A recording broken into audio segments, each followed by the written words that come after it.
इतनी जल्दी क्या है? पूछताछ के बिना कोई आगे नहीं जाएगा। थोड़ा टाइम हमारे साथ बिताओ। जुबान संभालिए, आप वर्दी में हैं। अगर इज्जत से बात नहीं कर सकते तो हम भी चुप नहीं रहेंगे।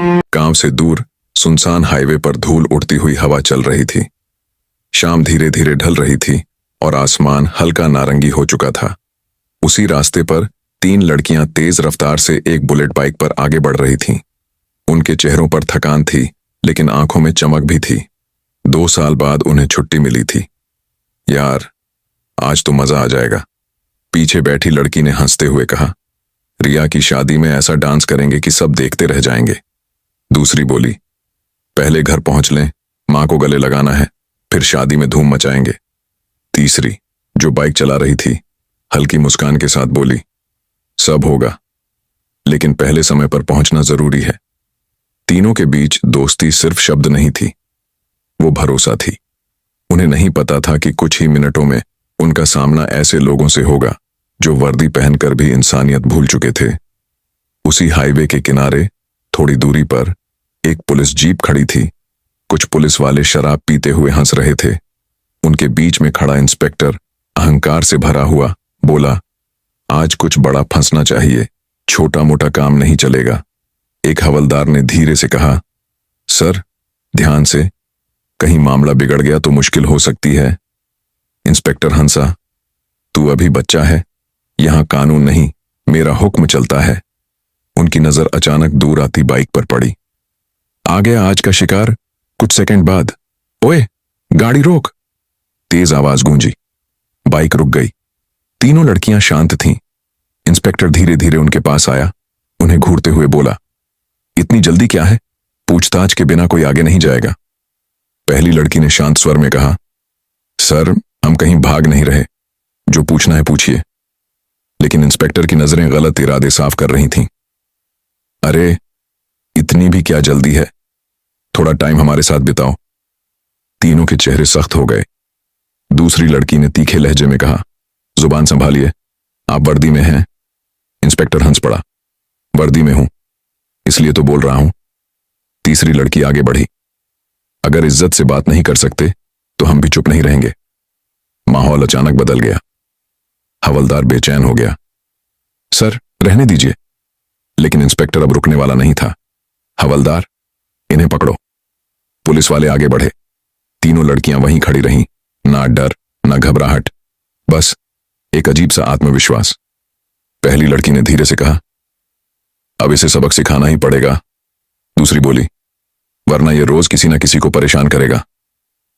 तीसरी ने गहरी सांस ली, ठीक है अब यह खेल खत्म। तभी एक बाइक साइड में रुकी। एक युवक मोबाइल लेकर लाइव आ गया। दोस्तों, मैं अभी हाईवे पर हूं, यहां कुछ गड़बड़ लग रही है। वो कैमरा उनकी तरफ घुमाता है।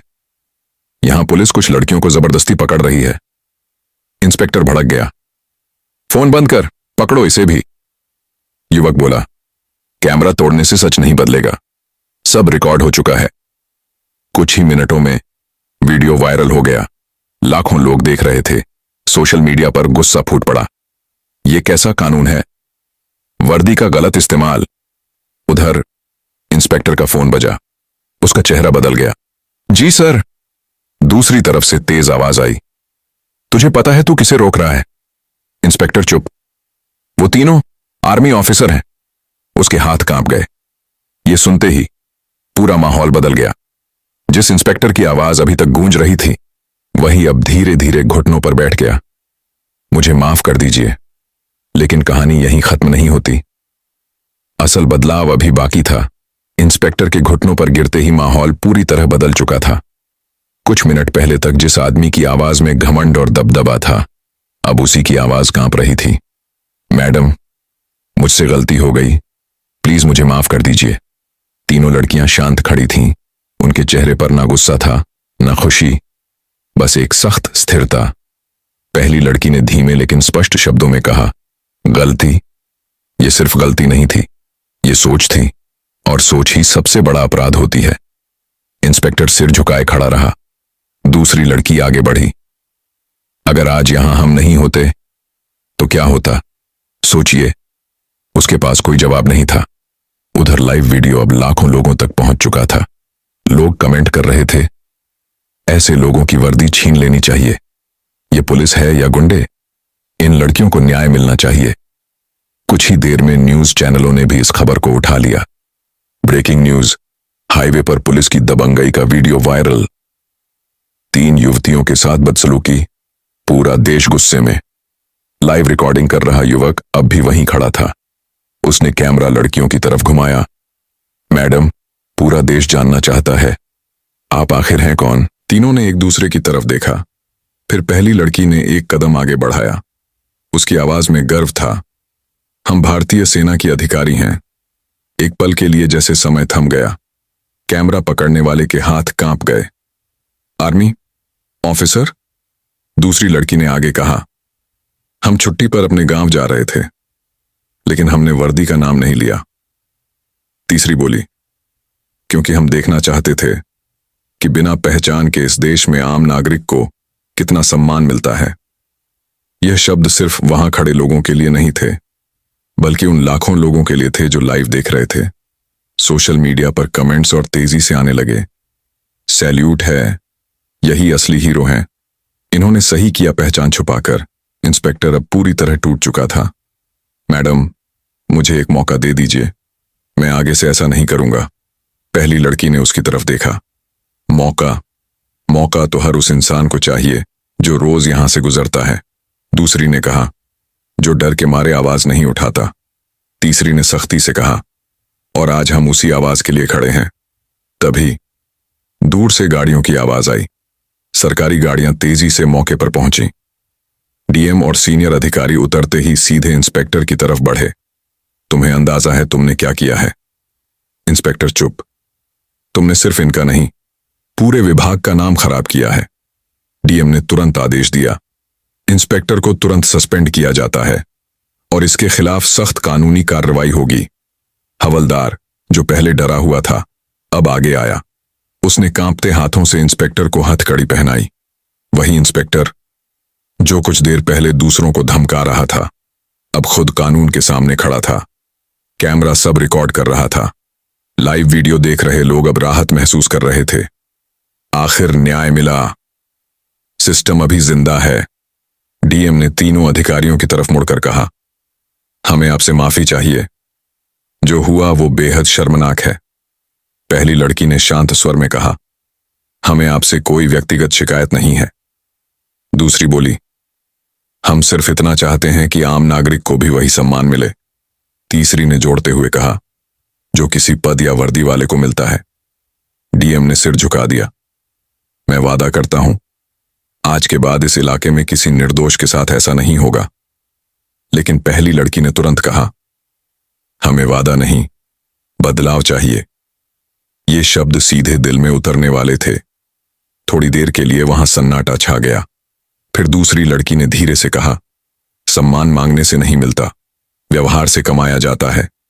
तीसरी लड़की ने आसमान की तरफ देखा, और कानून किसी को डराने के लिए नहीं, सुरक्षा देने के लिए होता है। यह सिर्फ एक घटना नहीं थी, यह एक संदेश था, हर उस इंसान के लिए जो चुप रहता है। लाइव वीडियो करने वाला युवक बोला, दोस्तों, आपने सब कुछ अपनी आंखों से देखा। सच देर से आया, लेकिन आया जरूर। न्यूज एंकर की आवाज गूंजी। यह घटना सिर्फ एक केस नहीं, बल्कि पूरे सिस्टम के लिए एक सबक है। धीरे धीरे माहौल शांत होने लगा, लेकिन इस घटना की गूंज पूरे देश में फैल चुकी थी। तीनों लड़कियां वापस अपनी बाइक की तरफ बढ़ीं। पहली लड़की मुस्कुराई, चलो, अब शादी में देर हो जाएगी। दूसरी हंसी, आज का डांस और भी धमाकेदार होगा। तीसरी ने बाइक स्टार्ट की, और आज की कहानी कोई नहीं भूलेगा। लेकिन असली असर अब शुरू होने वाला था। हाईवे पर फिर से वही शांति लौट आई थी, लेकिन आज की घटना उस जगह की हवा में जैसे दर्ज हो चुकी थी। तीनों लड़कियां अपनी बुलेट पर आगे बढ़ रही थीं। सड़क लंबी थी, लेकिन उनके मन में अब एक अलग सुकून था। कुछ देर तक कोई कुछ नहीं बोला। फिर पीछे बैठी लड़की हंसते हुए बोली, यार, ये छुट्टी यादगार बन गई। दूसरी ने हल्के व्यंग्य में कहा, हम तो सिर्फ शादी अटेंड करने निकले थे और यहां सिस्टम को आईना दिखा दिया। तीसरी, जो बाइक चला रही थी, शांत स्वर में बोली, कभी कभी रास्ते खुद तय करते हैं कि हमें क्या करना है। उधर जो वीडियो कुछ देर पहले लाइव चल रहा था अब देश भर में वायरल हो चुका था। हर जगह उसी की चर्चा थी। चाय की दुकानों से लेकर ऑफिस तक मोबाइल स्क्रीन पर एक ही सवाल, अगर ये लड़कियां आर्मी ऑफिसर ना होती तो क्या न्याय मिलता। सोशल मीडिया पर बहस छिड़ गई, क्या आम आदमी सुरक्षित है, क्या कानून सबके लिए बराबर है, या पहचान ही सब कुछ तय करती है। न्यूज चैनलों पर लगातार डिबेट चल रही थी। आज की घटना ने कई सवाल खड़े कर दिए हैं। क्या सिस्टम में बदलाव जरूरी है, और अगर हां तो कब। उधर प्रशासन भी हरकत में आ चुका था। पूरे इलाके में सख्त जांच के आदेश दिए गए। जहां जहां से शिकायतें आई थीं उन्हें फिर से खोला गया। कई और नाम सामने आने लगे जो अब तक छुपे हुए थे। डीएम ने प्रेस कॉन्फ्रेंस में साफ कहा, आज जो हुआ वो एक चेतावनी है। अगर किसी ने भी वर्दी का गलत इस्तेमाल किया तो सीधी कार्रवाई होगी। ये सिर्फ एक बयान नहीं था, ये दबे हुए डर के खिलाफ एक शुरुआत थी।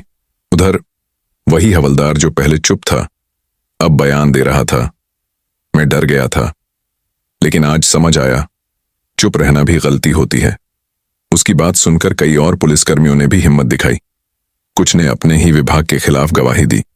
धीरे धीरे एक छोटी सी घटना एक बड़े बदलाव की वजह बन रही थी।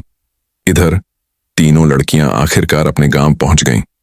गांव के बाहर ही उनके परिवार इंतजार कर रहे थे। मां ने जैसे ही बेटी को देखा आंखों में आंसू आ गए। तू ठीक है ना? लड़की मुस्कुराई।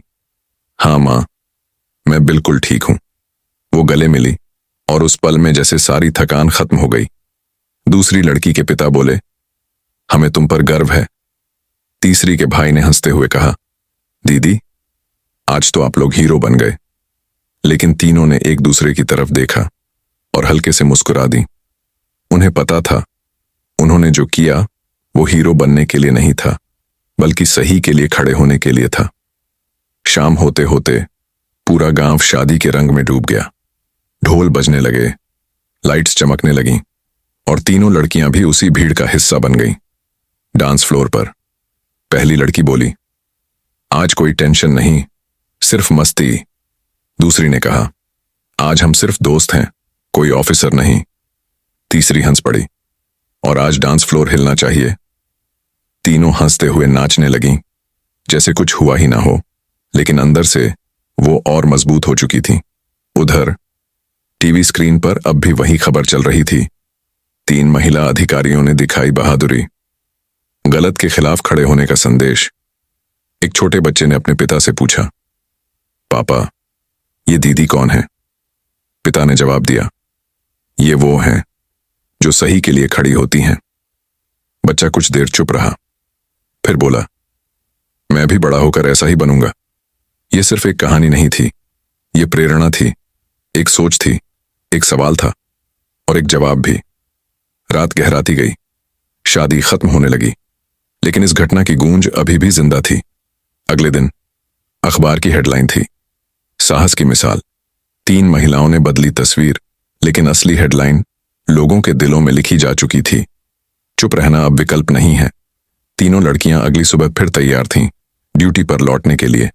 पहली लड़की ने बैग उठाते हुए कहा, चलो अब वापस देश सेवा। दूसरी ने कहा, और जहां जरूरत पड़े वहां आवाज उठाना भी। तीसरी ने मुस्कुराकर कहा, क्योंकि असली ताकत सिर्फ लड़ने में नहीं, सही के साथ खड़े रहने में है। तीनों ने एक साथ कहा, जय हिंद, और फिर वो निकल पड़ी एक नई कहानी की तरफ।